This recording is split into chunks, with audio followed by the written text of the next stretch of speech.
My sister has 3 kids fairly recently. The youngest, male toddler, was hospitalized in the pediatric ICU for 3 weeks.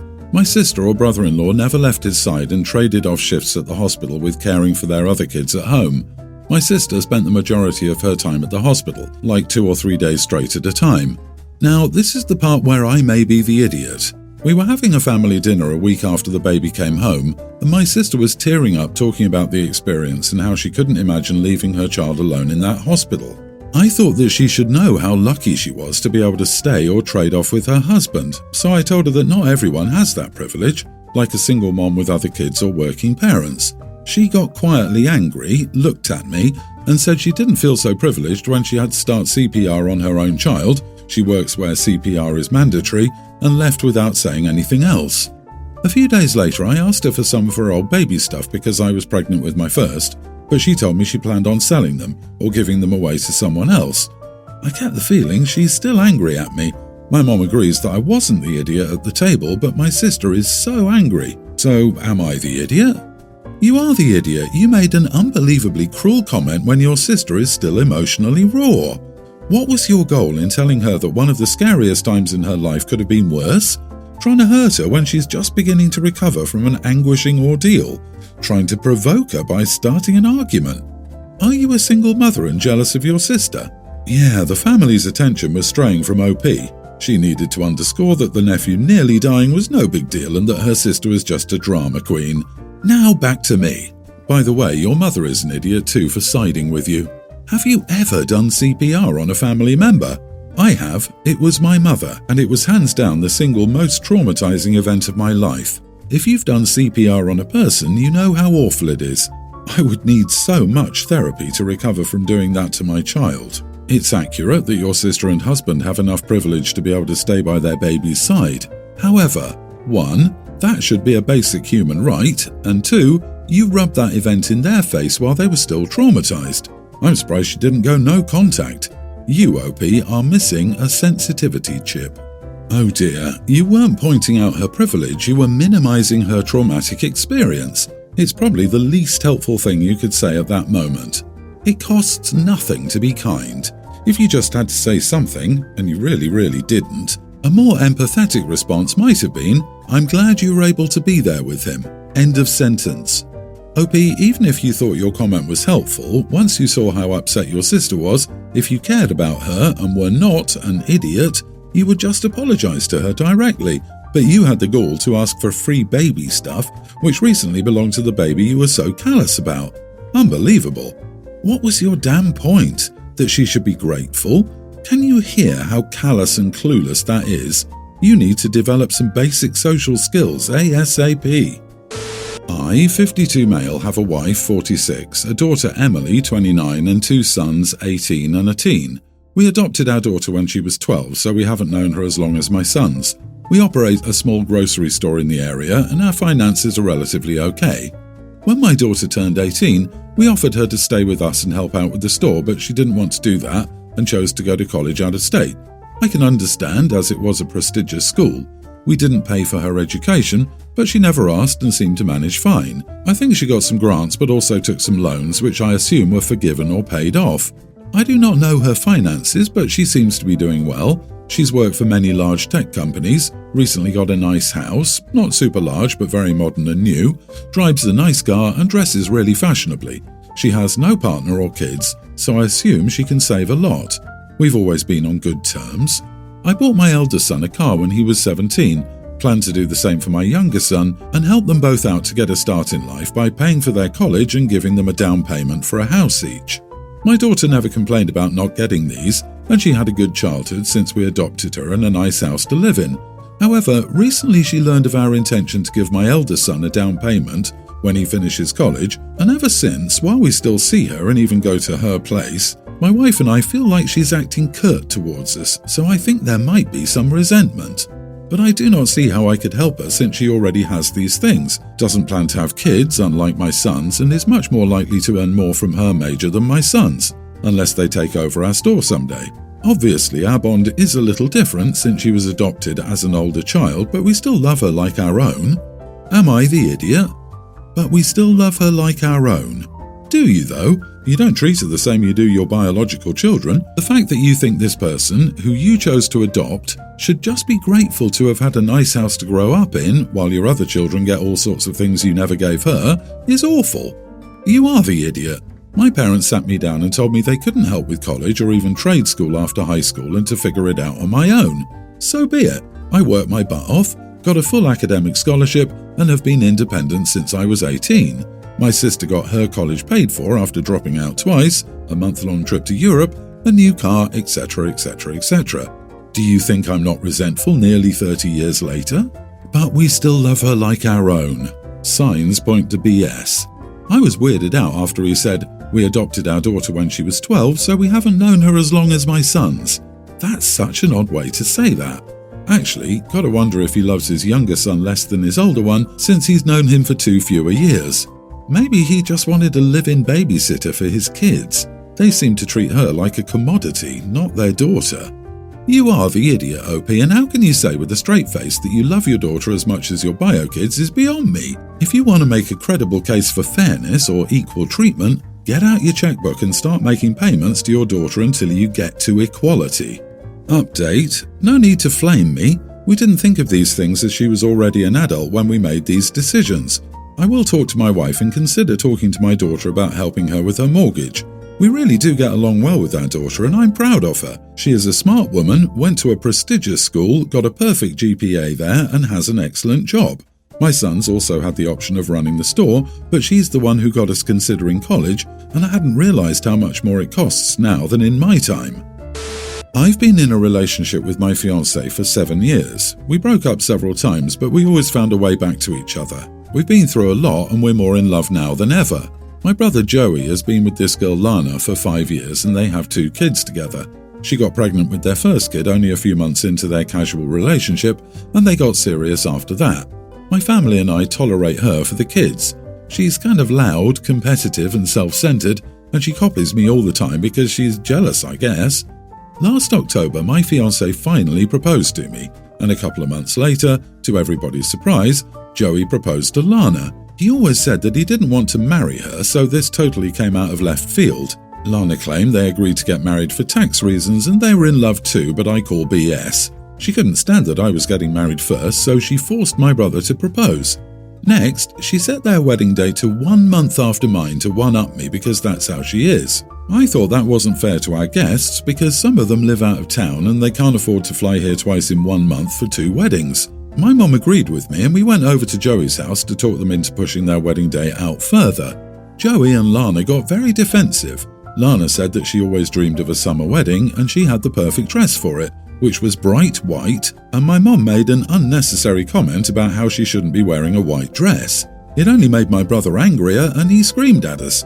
I tried to get them to understand that they already have a wonderful family life, a house, kids and everything, and I haven't gotten to start that life with my fiancé, so the least they could do is let me have my dream wedding in peace without her trying to compete with me. Finally, Joey called my relationship a sham and kicked my mom and me out of his house. Joey and Lana aren't talking to us. They uninvited us to their daughter's birthday party next weekend. I just want us all to live in peace with each other without any competitiveness or ill feelings. I will apologise if I'm wrong. So, am I the idiot? Oh honey, you are the idiot. Do you really think this couple with kids are so obsessed with you that they're spending thousands of dollars trying to outdo you? They do not have the time or brain space to be thinking of you constantly. That's such an immature idea. So you getting your act together after years is about your love, but them doing the same when they already have kids in a house and you question their love?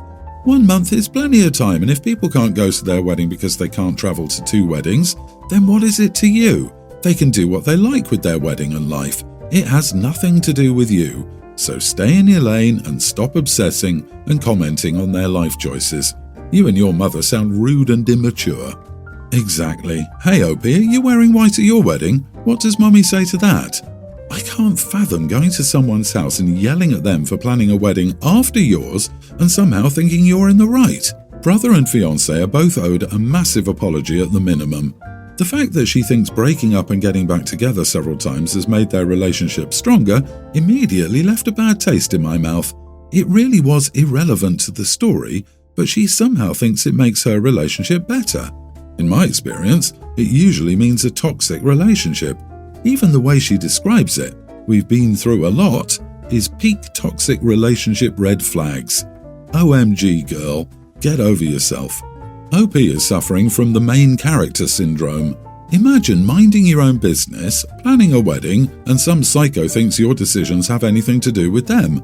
I'm sure they were confused about why OP is even upset. I'm glad Joey and Lana made the right decision and removed themselves from the toxic that is you and your family. My husband's name is Nicholas, and he doesn't like it when most people shorten his name and barely even agreed to let me call him Nico. My brother-in-law sometimes calls him Nick to act like they're closer than they are, and this has evolved into my niece calling him Uncle Nicky. He absolutely hates it, and the only reason he stopped saying anything is because he said I made him feel like the devil after he made her cry when he tried to get her to call him Nicholas instead. He's angry at me because he thinks I'm encouraging her to call him Uncle Nicky. I'll admit I find it adorable, but I don't think I'm encouraging her. He thinks I am because she said the bracelet he got me was pretty and asked me where I got it from, and I told her Uncle Nicky got it for me.